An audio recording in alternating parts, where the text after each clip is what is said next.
Admiral Kim Tae-ho stood in the main hall of the diplomatic station called New Harmony. The station floated in space between Earth and the outer colonies.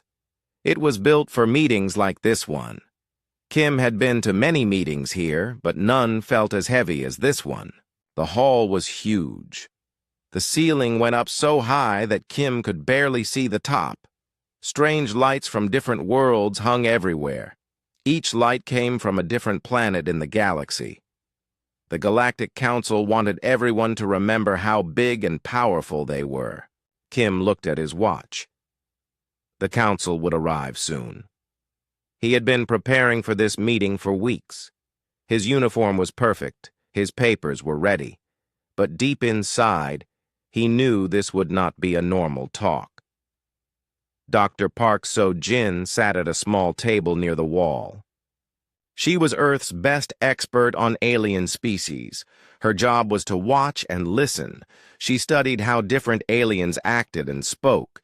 This helped humans understand what aliens really meant when they talked. Park looked nervous. She kept checking her computer and making notes. She had read all the reports about this meeting. The council said they wanted to discuss important matters with humanity. But Park knew the council never just discussed things. They always wanted something. Captain Lee Min-ho waited in his ship outside the station. His ship was called Incheon's Pride. It was not the biggest ship in the human fleet, but it was fast and strong. Lee's job was to protect the admiral during the meeting. He did not like waiting, but orders were orders. Lee checked his messages again. High Command had sent him new orders that morning. The orders were encrypted, which meant they were very secret. When Lee read them, his face went pale. The orders told him to be ready for anything. They also told him that human colonies might be in danger. The doors to the hall opened with a loud sound. Council guards walked in first. They were tall and covered in metal armor.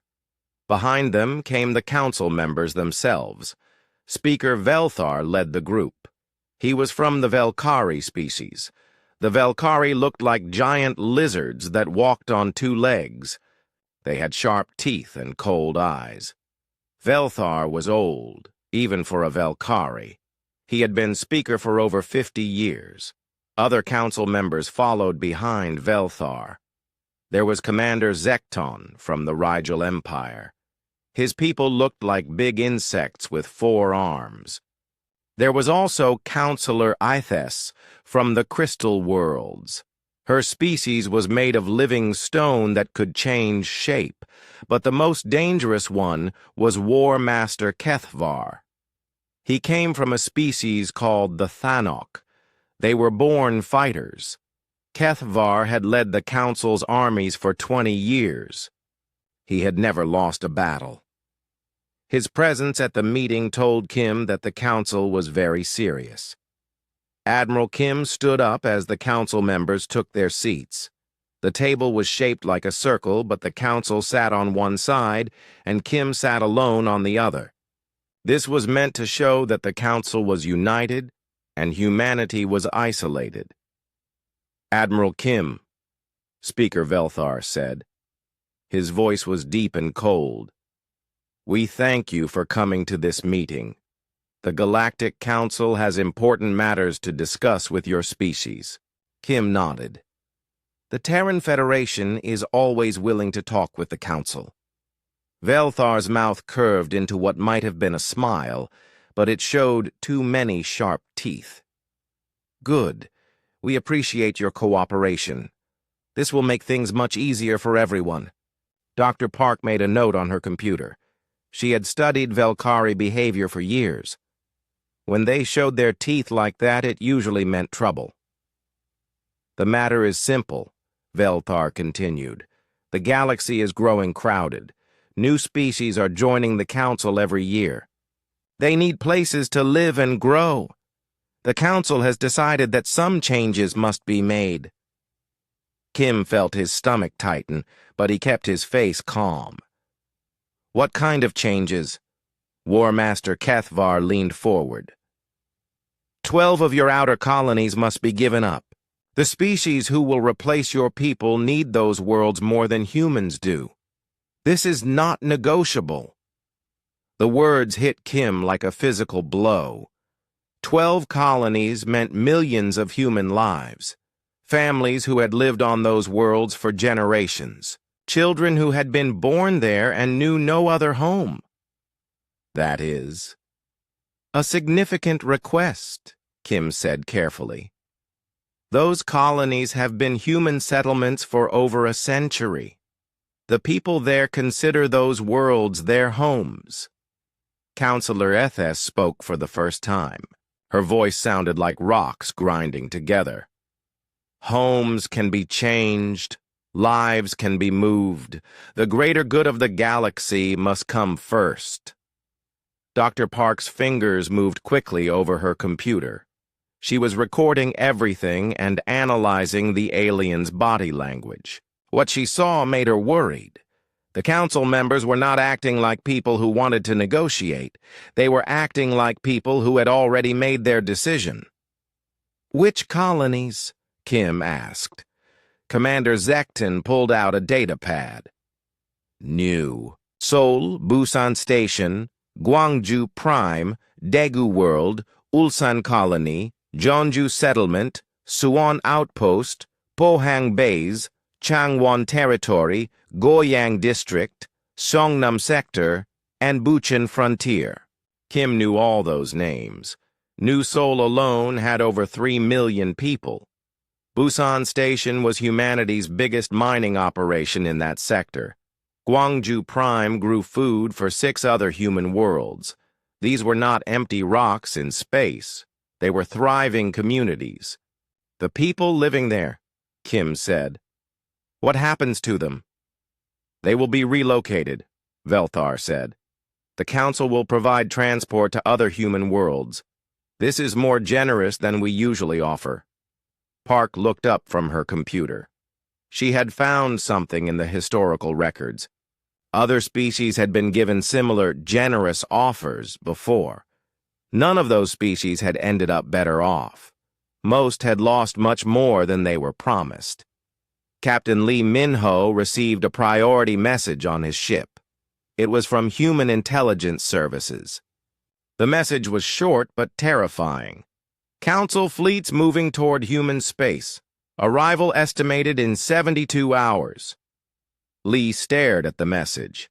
The Council had already sent their armies before the meeting even happened. This was not a negotiation. This was a demand with military force already in motion. In the station, Kim was thinking fast. He could see that the Council expected him to accept their terms. They had done this before with other species. The pattern was always the same.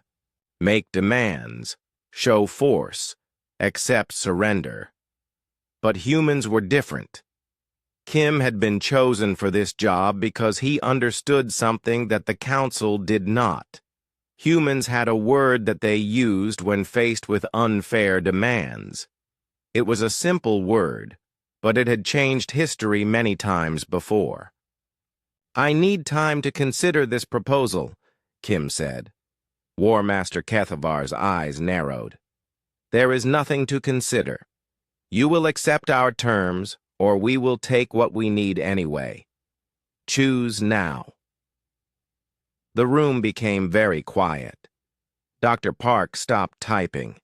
Even the alien guards seemed to hold their breath. This was the moment that would decide everything. Admiral Kim stood up slowly. He looked at each council member in turn. Then he spoke clearly, so everyone could hear. "The Terran Federation respectfully declines your proposal." The silence that followed was complete. In 300 years of Council history, no species had ever simply said no to their demands. The Council members stared at Kim as if he had spoken in an unknown language. Speaker Velthar was the first to recover. "You decline?" "That is correct," Kim said. "We decline." The council had expected many things. They had prepared for begging, for attempts to negotiate smaller losses, for desperate offers of tribute. They had not prepared for a simple refusal. And in that moment of shocked silence, the balance of galactic power began to shift. War Master Kethvar stood in the command center of his flagship, the Eternal Dominion. The ship was massive, bigger than most human cities. Around him, dozens of officers from different alien species worked at control stations. The ship hummed, with power and purpose. "Report!" Kethvar ordered. Colonel Nexhal, a four-armed Regellian, looked up from his station. "All fleets have responded to the call, War Master. We now have 3,047 ships ready for action. This is the largest force ever assembled in galactic history." Kethvar nodded with satisfaction. The humans had made their choice. Now they would learn what happened to species who defied the Council. No army had ever stood against a force this size. No species had ever survived the Council's full military might. 17 different species have sent ships, Nexhal continued. The Velkari sent 400 vessels. The Rigel Empire contributed 600. Even the peaceful Zephyrians sent 50 ships to support the operation. The War Master walked to the main viewing screen. Space around his ship was filled with other vessels. Battle cruisers, destroyers, carrier ships, and support craft stretched as far as he could see. Each ship carried weapons that could destroy cities. Together, they could turn entire planets into dust. "What is our intelligence on human military?" "Strength?" Kethvar asked. Captain Yextor from Intelligence stepped forward. "Human forces number approximately 400 ships total, War Master. Most are small escort vessels and patrol craft. They have perhaps 50 ships that could be considered true warships. Their technology is primitive compared to ours." Kethvar almost laughed. 400 ships against over 3,000. Primitive technology against the most advanced weapons in the galaxy. This will be over quickly. But on a distant space station, Commander Yoon Jae-sung of Human Intelligence was reading very different reports. His station was hidden in an asteroid field that looked empty to most sensors. From here, his team watched and listened to Council communications across the galaxy. "Sir," Specialist Kim Na-young called from her station, "I'm intercepting Velkari military communications. They're not just planning to take the 12 colonies." Yoon walked over to her console. "What do you mean?" "According to this, the Council wants complete control over human space. The colonies are just the beginning. They plan to break up the Terran Federation completely. Some documents mention putting humans in protected settlements under Council supervision." Yoon felt cold anger rise in his chest. Protected settlements were prisons with nicer names. The Council wanted to destroy human independence forever. "Any word on timing?" he asked. "The main fleet will reach New Sol in 60 hours. Advanced scouts are already moving into human territory." Yoon activated his communicator. "Priority message. To all human forces. Council intentions confirmed hostile. Full subjugation planned. Recommend immediate implementation of Protocol 7. Protocol 7 was something the Council knew nothing about. For 20 years, humans had been preparing for this moment. They had studied every Council military action, every battle, every tactic. They had learned from watching other species fall. On Earth's moon, engineer Han Yu-jin worked frantically in a hidden facility buried deep underground. The facility did not appear on any official records. Most humans did not know it existed, but what happened here would decide humanity's survival. "How much longer?" asked Director Cho Hee-jin, watching over Han's shoulder. 12 more hours, Han replied, not looking up from his work. "The quantum resonance fields need to stabilize completely. If we rush this, the whole system could collapse." The project had a simple code name, Mirror. But what it actually did was far from simple. Human scientists had discovered something that Council technology could not detect. They had found a way to make their ships invisible to most sensors and unpredictable to targeting systems. The Council thinks they understand human technology, Director Cho said. They scanned our patrol ships and escort vessels. They think that's all we have. Han smiled grimly. They've never seen a human warship at full capability. They've never seen what we can really do when we stop holding back. In space, near the edge of human territory, Captain Choi Hai-won commanded a small fleet of 20 ships. Her vessels moved slowly through the darkness, running silent and cold. To Council sensors, they looked like cargo ships or mining vessels. Contact. Ahead, reported Navigation Officer Park Jun-ho. Council scout fleet, 8 ships. Do they see us? Choi asked. Negative, Captain. We're reading as civilian traffic on their scopes. Choi watched the Council ships through her view screen. They moved in perfect formation, following standard Council military doctrine. Everything about them was predictable, organized, and efficient. This made them powerful against most enemies.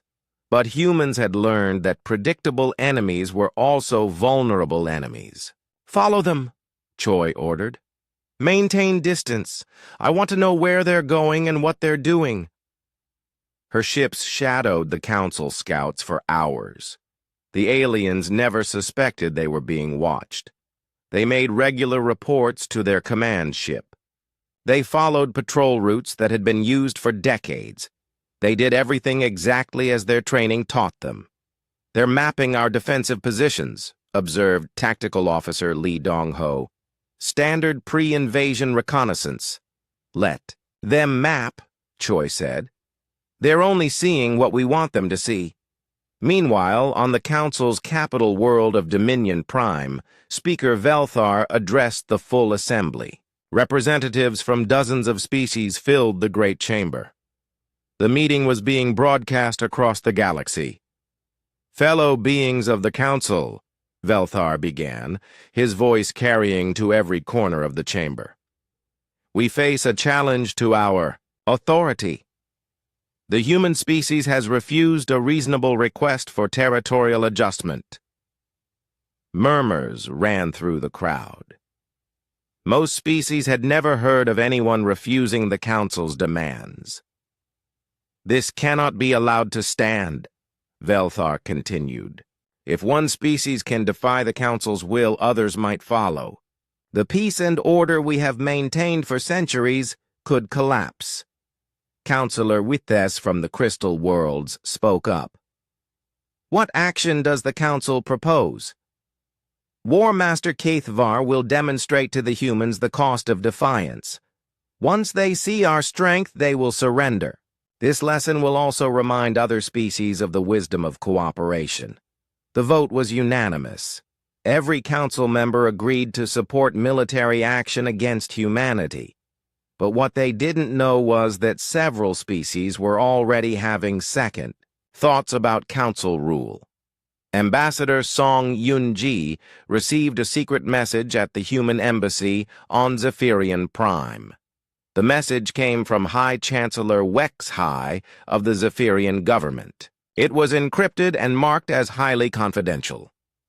Ambassador Song, the message read, Your species' refusal of council demands has created great interest among my people. We remember when the council made similar demands of us 50 years ago. We gave them what they wanted, thinking it would satisfy them. We were wrong. They took our homeworld and moved us to this smaller planet. We have regretted our compliance ever since.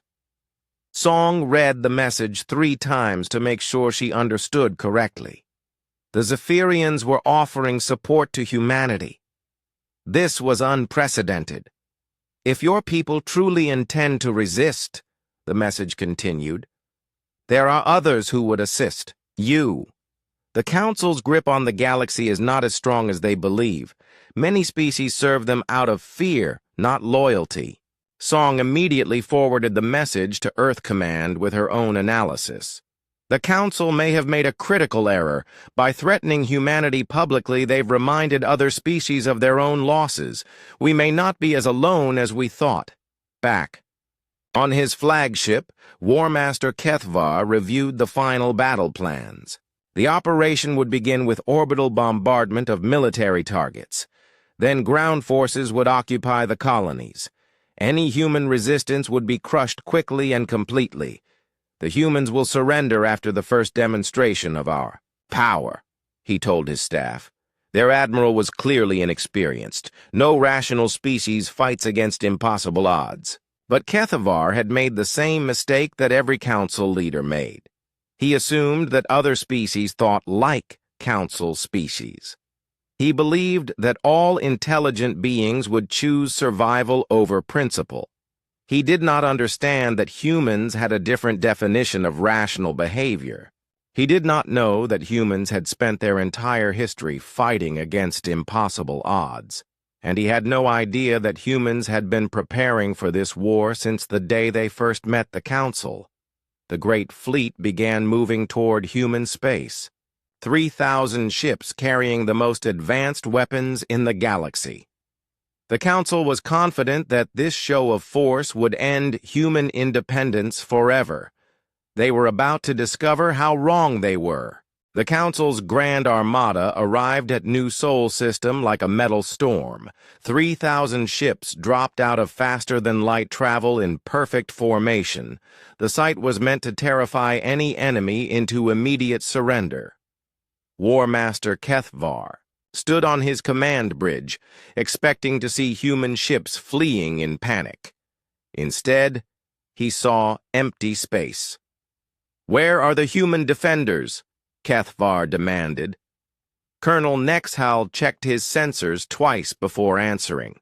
"Sir, I'm reading no human military vessels in the system. The orbital defense platforms are powered down. There's no response to our communications." Kethvar frowned. This was not what he expected. Human colonies were supposed to have defensive fleets. Where were the desperate messages begging for mercy? Where were the surrender offers? "Sir," Communications Officer Veldin reported, "we're receiving a transmission from the planet's surface."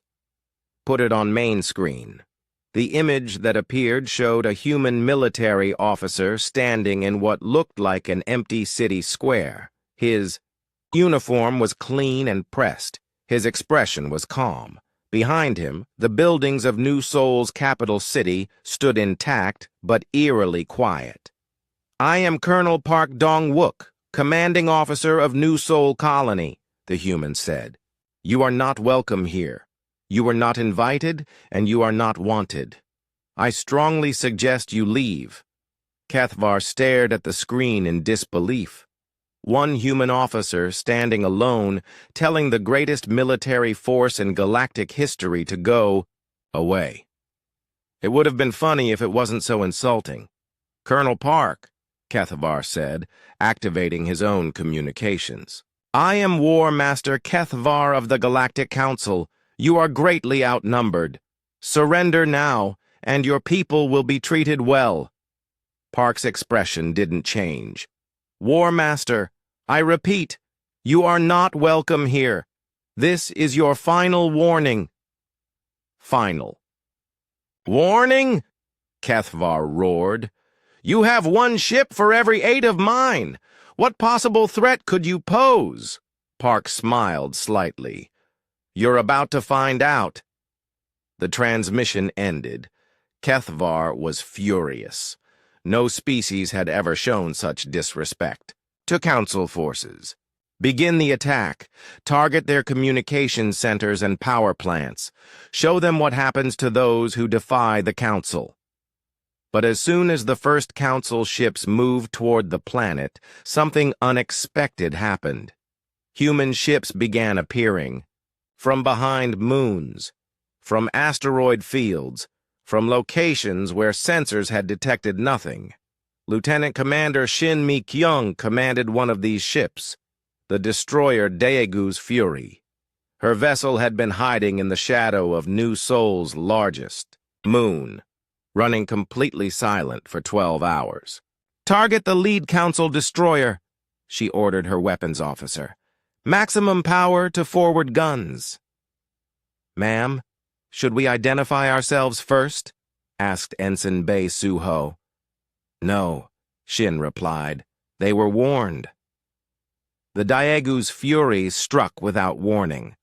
Its weapons were not the primitive guns that Council intelligence expected. Human engineers had been working in secret for 20 years, developing technology that Council science said was impossible. The lead Council destroyer's shields collapsed immediately. Its hull split open like paper. Atmosphere and debris spilled into space as the ship died. "What was that?" Kethvar demanded. "How did they penetrate our shields so easily?" Before anyone could answer, more human ships appeared. They came from directions the Council had not even considered. Some rose from the planet's surface. Others detached from what had looked like space debris. A few simply materialized as if they had been invisible. Captain Jang Woo-bin commanded the cruiser Incheon's Hammer. His ship had been disguised as a broken cargo hauler floating near the edge of the system. When the shooting started, the fake hull panels fell away to reveal a warship bristling with weapons. "All ships, this is Hammer Actual," Jang broadcast, on the human command frequency. "Execute Pattern Chaos." Pattern Chaos was a human tactical doctrine that the Council had never encountered. Instead of fighting in neat formations like civilized species, human ships scattered in random directions. They used unpredictable maneuvers that made targeting almost impossible. Council ships tried to maintain their careful formations, while human vessels darted around them like angry insects.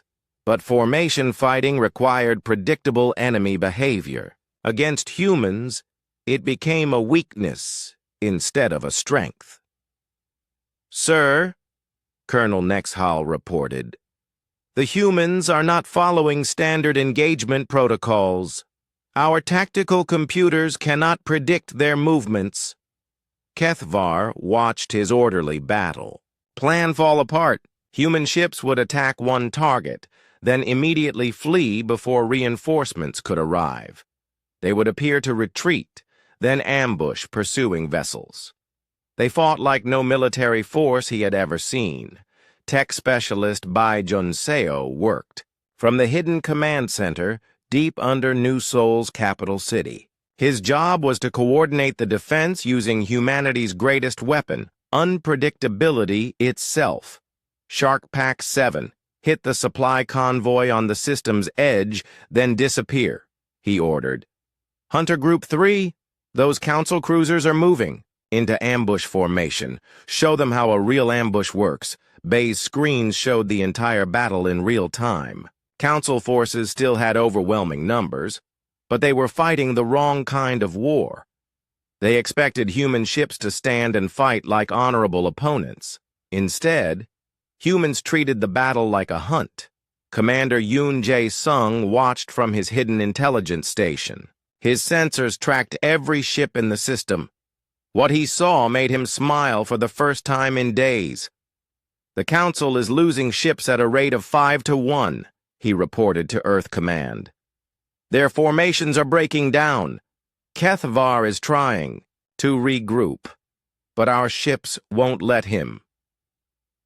The key to human success was something the Council could not understand. Other species fought to win territory or destroy enemy fleets. Humans fought to make the enemy's life impossible. They didn't need to destroy every Council ship. They just needed to make the Council's presence too costly to maintain. Captain Choi Hai-wan led her small fleet in a perfect example of human tactics. Her 20 ships had been shadowing Council forces for days. Now they struck at the most vulnerable moment. "Target their command ships," she ordered. not to destroy them, but to force them to retreat and regroup. Keep them off balance. Her ships hit the Council command formation just as Kethvar was trying to reorganize his fleet. The attack lasted only minutes, but it forced the entire Council, forced to pull back and reposition. This gave other human units time to strike elsewhere. Colonel Park Dong-wook watched the battle from his command post on the planet's surface. The city around him was empty because all civilians had been evacuated days ago. But the city's defensive systems were very much alive. "Sir," his aide reported, "Council landing craft are approaching the capital. Activate the city defenses," Park ordered. What the Council forces found was not a helpless city waiting to be captured. New Seoul's buildings themselves became weapons. Hidden gun emplacements emerged from rooftops. Streets that looked normal were actually carefully prepared kill zones. Even the pretty gardens in the city parks hid underground missile batteries. 5. Council had expected to fight human ships in space, then occupy a defenseless colony. Instead, they found that humans had turned their entire world into a fortress. "This is impossible," War Master Kethvar said, watching his reports flood in. "How can one colony resist our entire fleet?" "Sir," his intelligence officer reported, "we're detecting similar preparations on other human worlds. It appears they have been planning for this conflict for years." Kethvar realized with growing horror that the Council had completely misunderstood their enemy. They thought humans were a young species with primitive technology. Instead, they had found opponents who had been studying Council tactics and preparing countermeasures for decades. "Orders, sir?" Colonel Nexahal asked.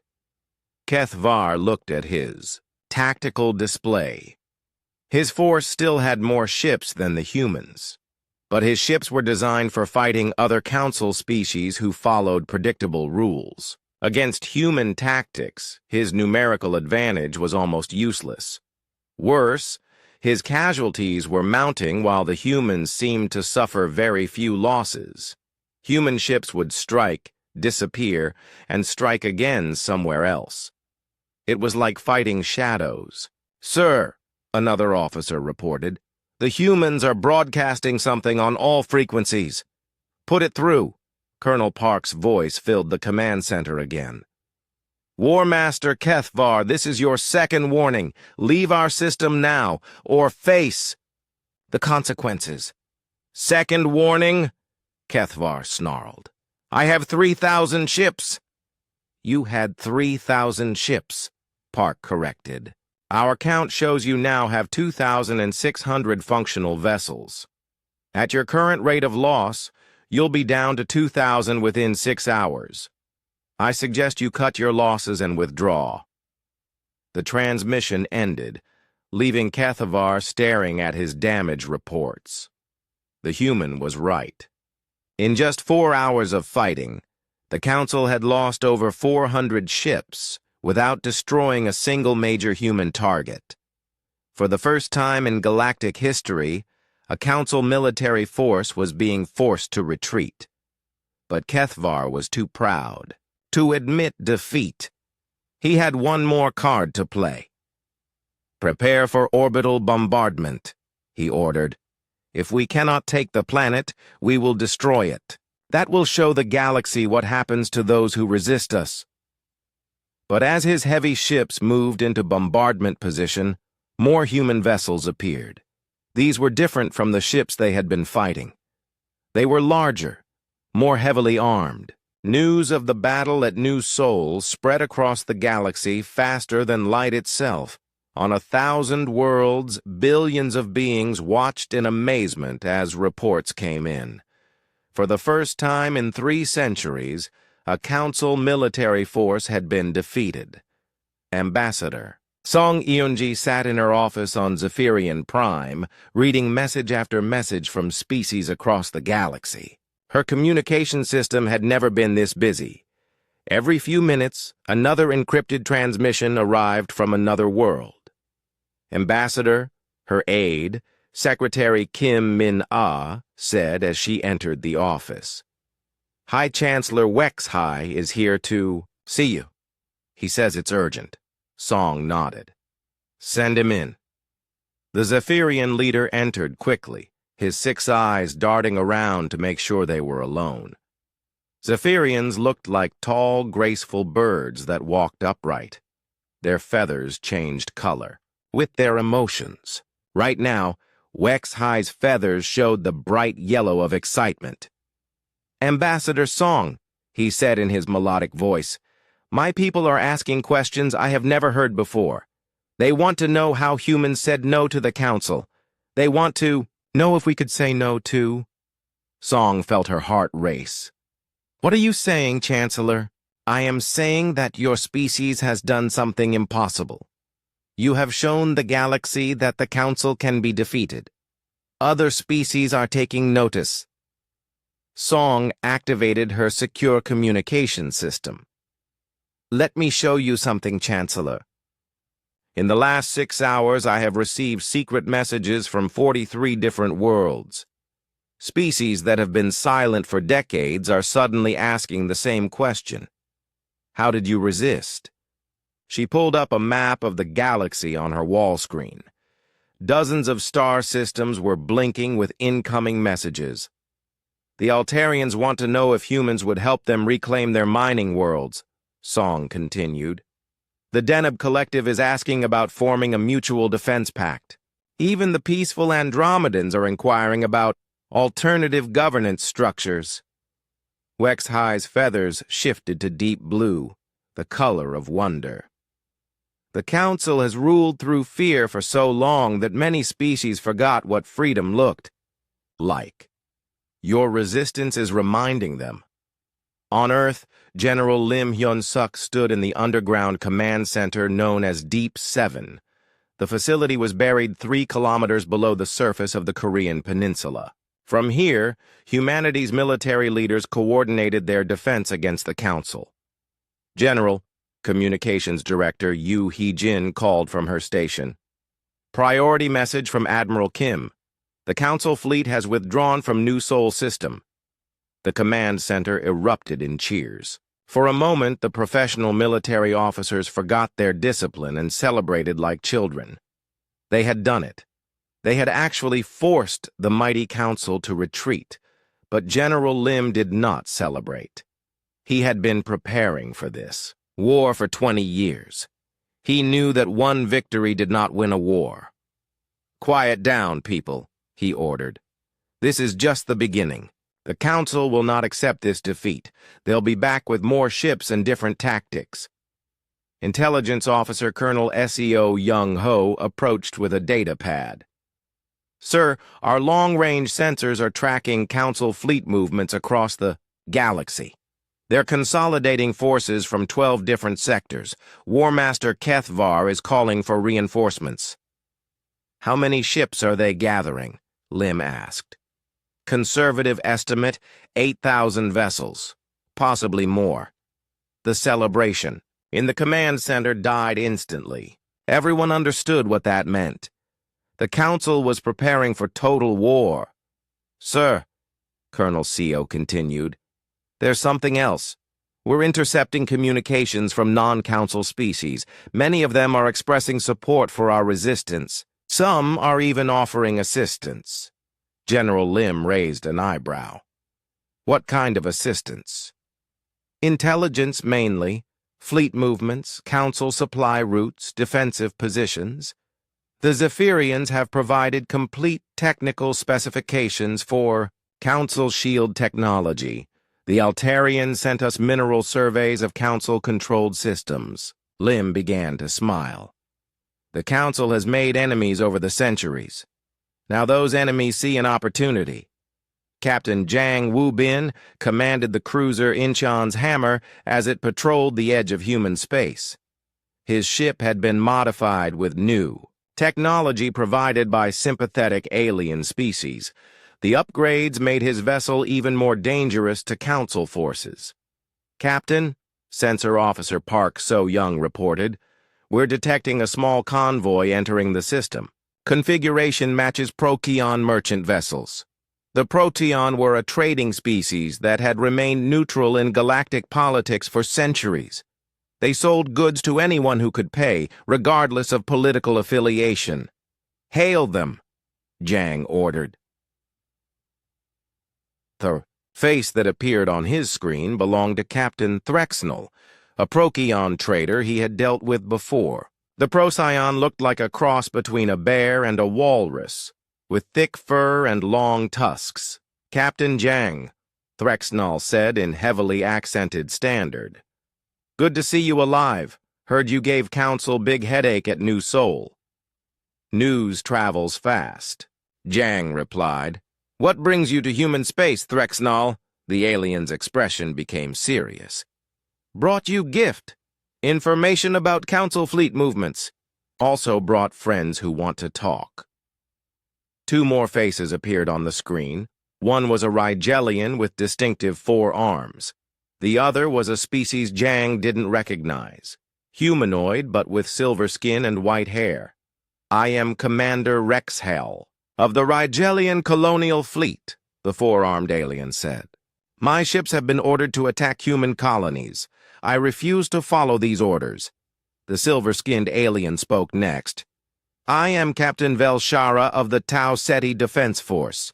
My government officially supports the Council, but many of our officers disagree with this policy.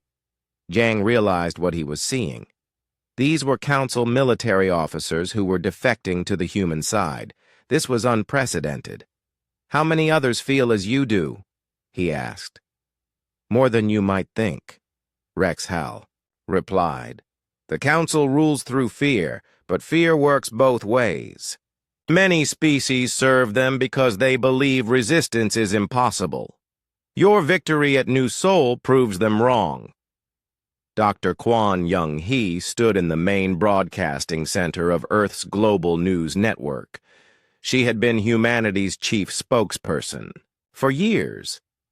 But today's message would be different from any she had ever delivered. Citizens of the galaxy, she began, looking directly into the camera. My name is Dr. Kwon Young-hee, speaking for the Terran Federation. Recent events have shown that the Galactic Council's authority is not absolute. Their military forces can be defeated. Their demands can be refused. The broadcast was being transmitted on frequencies that reached every inhabited world in the galaxy. Council sensors tried to block it, but human computer specialists had learned to route around their interference. For 300 years, Dr. Kwon continued, the Council has told you that resistance is futile. They have convinced you that their rule is inevitable. We are here to tell you that they lied. On a dozen worlds, beings who had never heard such words before stopped what they were doing to listen. The Council maintains power through fear and intimidation. They make you believe you have no choice but to obey. But choice always exists. The question is whether you have the courage to make it. Her words reached species that had been enslaved for generations. They reached worlds that had given up hope of freedom. They reached beings who had never imagined that the Council could be challenged. Humanity does not seek to rule the galaxy, Dr. Kwon said. We seek to free it. We seek a future where species can govern themselves, where cooperation replaces domination, where the strong protect the weak instead of exploiting them. Commander Yoon Jae-sung watched the broadcast from his hidden intelligence station. His sensors were picking up massive increases in communication traffic across the galaxy. The message was having exactly the effect they had hoped for. Sir, Specialist Kim Na-young reported, we're detecting organized resistance activities on 17 different worlds. These are not random uprisings. Someone is coordinating these movements. Who? Yoon asked. Unknown, sir. but the pattern suggests long-term planning. These resistance groups have been waiting for a signal to begin operations. Yoon smiled. They've been waiting for proof that the Council could be beaten. We just gave them that proof. On the Council capital world of Dominion Prime, Speaker Velthar held an emergency session with his inner circle. The great chamber that usually hosted hundreds of representatives now contained only the most trusted council members. The situation is deteriorating rapidly, War Master Kethvar reported. We have confirmed rebellions on 12 worlds. Several more planets have stopped, responding to our communications, and now we have military units defecting to the human side. Velthar's cold lizard eyes showed no emotion, but inside he was furious. How did we underestimate them so badly? Intelligence failure, admitted Director Zexmara. We focused on their technology and military capabilities. We never considered their psychological impact on other species. Psychological impact? Hope, Speaker. They have given the galaxy hope. Species that accepted our rule because they believed resistance was impossible now see that it is not. Counselor Ethes spoke up, her stone-like features shifting slightly. We could offer the humans a compromise. Return to the original demand for 12 colonies instead of complete subjugation. No, Velthar said firmly. If we show weakness now, every species in the galaxy will think they can defy us. The humans must be crushed completely. Fleet Admiral Cho Sung-ho stood on the bridge of the battleship Seoul's Pride, watching as the largest human fleet ever assembled prepared for its final mission. Around his flagship, 500 human warships moved in perfect formation through space. But these were not the same ships the Council had faced before. These vessels represented 20 years of secret human military development. They carried weapons that Council science claimed were impossible. They used defensive systems that made them nearly invulnerable to traditional attacks. Most importantly, they were crewed by humans who had nothing left to lose. Admiral, Communications. Officer Yoon Soo-jin reported, all fleet units report ready. Operation Lighthouse is go for execution. Signal the fleet, Cho ordered. Set course for Dominion Prime. The human fleet turned toward the heart of Council space. They were not sneaking or hiding. They announced their presence on every communication. Frequency. They wanted the galaxy to see what was coming.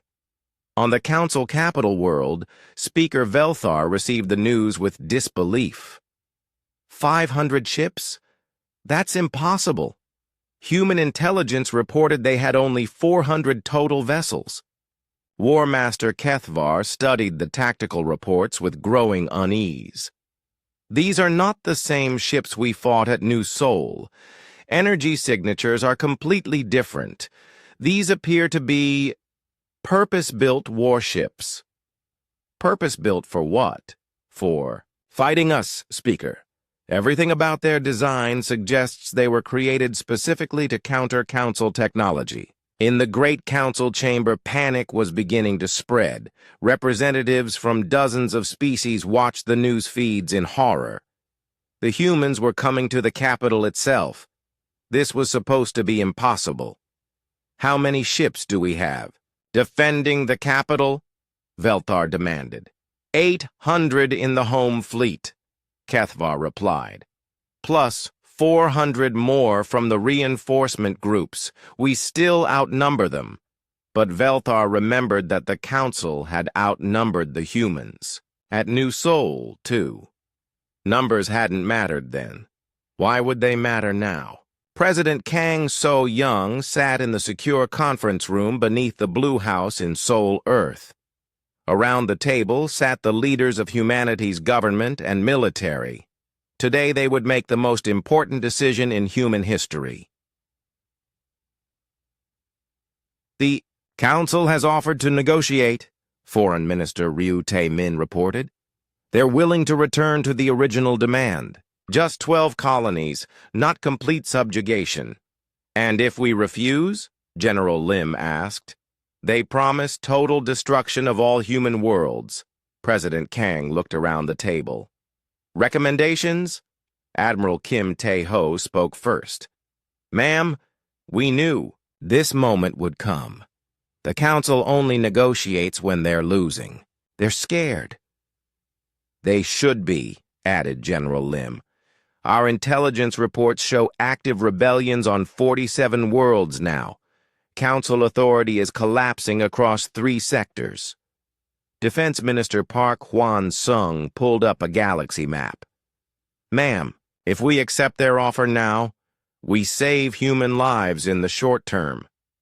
But we abandon every species that's fighting for freedom because they believed in us. President Kang nodded slowly. And if we refuse? Then we find out if humanity is strong enough to remake the galaxy. The room fell silent. Everyone understood the weight of the decision. Accept the Council's offer and humanity would survive but remain under alien control forever. Refuse, and they might all die, but they would die free. There's one more factor to consider, Intelligence Director Oh Min-jung said. We're receiving offers of military support from 17 different species. The Zephyrians are sending their entire fleet to join us. The Altarians have provided targeting data for every Council military installation in their sector. President Kang stood up. The Council ruled through fear for 3 centuries. They convinced the galaxy that resistance was futile. Today, we prove them wrong. Send our response. The message that went out to the Council was simple and direct. The Terran Federation rejects your offer. We propose an alternative. The complete dissolution of the Galactic Council and the establishment of a free federation of independent worlds. When the Council received this message, the chamber erupted in chaos. Species that had served the Council loyally for generations suddenly began demanding explanations. Why were the humans so confident? What did they know that the Council didn't? Admiral Cho's fleet reached the outer edge of the Dominion system 12 hours later. What they found there surprised even the human commander. Over 200 ships from various alien species had joined them. The Zephyrian fleet flew alongside vessels from the Altarian Defense Force, the Deneb Collective, and a dozen other species. Admiral, Captain Choi Hai-wan reported from her escorting destroyer, we're receiving a transmission from the planet. The main screen showed Speaker Velthar himself, standing in the council chamber. Behind him, other council members looked terrified. Admiral Cho, Velthar said, you are in violation of galactic law by bringing military forces to the capital system. Withdraw immediately, or face the consequences. Cho smiled coldly. Speaker Velthar, galactic law died the moment you tried to steal human colonies by force. We're here to discuss new arrangements. The Council does not negotiate with rebels. Then, the Council will fall. The transmission ended, and Cho turned to his tactical officer. Launch the demonstration. What happened next would be remembered as the moment galactic history changed forever. The human fleet didn't attack the Council's defensive positions. Instead, they targeted something much more important, the orbital stations that controlled space traffic around Dominion Prime. In minutes, humanity demonstrated that they could reach any target in the galaxy. The Council's mighty defenses meant nothing against human tactics and technology. The message was clear. Nowhere was safe from human retaliation. Sir, War Master Kethvar reported to Velthar, they've destroyed our traffic control systems without touching our military assets. They're showing us that they could have targeted our defense platforms just as easily. Velthar felt fear for the first time in his long life. What are our casualty reports? 0, sir.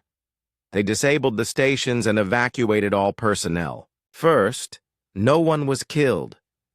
This was almost worse than an attack. The humans were showing mercy while demonstrating overwhelming superiority.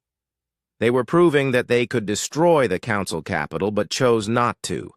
Yet, Commander Lee Soo-jin worked in the temporary command center that had been established on the human flagship. Her job was to coordinate with the growing number of alien species that were joining humanity's cause. "Ma'am," communications specialist Park Jin-ho called out, "we're receiving surrender requests from Council garrison forces on 6 different worlds. They want to switch sides." "What about the local populations?" Lee asked. "They're celebrating in the streets." "Ma'am, entire planets are declaring independence from the Council. This isn't just a military revolution anymore. It's become a popular uprising." Lee looked at the strategic display showing the galaxy. Green lights marked systems that had joined the new Federation. Red lights showed areas still under Council control. Yellow indicated systems in active rebellion. The green lights outnumbered the red ones. "Ma'am," another officer reported, "President Kang is sending new instructions. She wants us to establish the provisional government of the Free Federation right here, in Council space. They want to make this official." Dr. Kwon Young-hee stood before the cameras once again, but this time she was broadcasting from a ship. In the Dominion system itself. Behind her, through the viewports, the Council capital world was visible. "Citizens of the galaxy," she began, "today marks the end of the old order and the beginning of something new. The Galactic Council's authority is finished. In its place, we offer you the Free Federation, a voluntary alliance of independent worlds." Her words were being heard on every inhabited planet. Council censors had given up trying to block the transmissions. "The Free Federation will have no emperors, no war masters, no speakers who rule through fear. Each world will govern itself. Each species will determine its own destiny. The strong will protect the weak, not exploit them." On Dominion Prime, massive crowds had gathered in the streets. But they weren't protesting the human presence. They were celebrating it. Even on the Council capital world, beings had grown tired of authoritarian rule. Speaker Velthar watched the crowds from his chamber window. How did this happen? He asked himself. How did we lose the galaxy to a species we had never even heard of 50 years ago? War Master Kethvar entered the chamber, his armor dented from fighting his own rebellious troops. "Speaker, I regret to inform you that the home fleet has mutinied. Admiral Threxhell has declared loyalty to the Human Federation." "All of them?" "All except my personal guard." "Sir, we've lost." Velthar stared out at the celebrating crowds. 300 years of Council rule was ending, not with a great battle, but with a whimper. The galaxy had simply decided it didn't want to be ruled anymore. "What are our options?" he asked. "Surrender with honor, or die fighting a hopeless battle." Admiral Cho received the Council's surrender 12 hours later. The ceremony took place in the same chamber where Admiral Kim had first refused the Council's demands.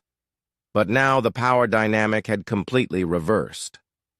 Speaker Velthar stood before the human admiral, no longer proud and arrogant. His species might be lizard-like, but right now he looked like a beaten animal.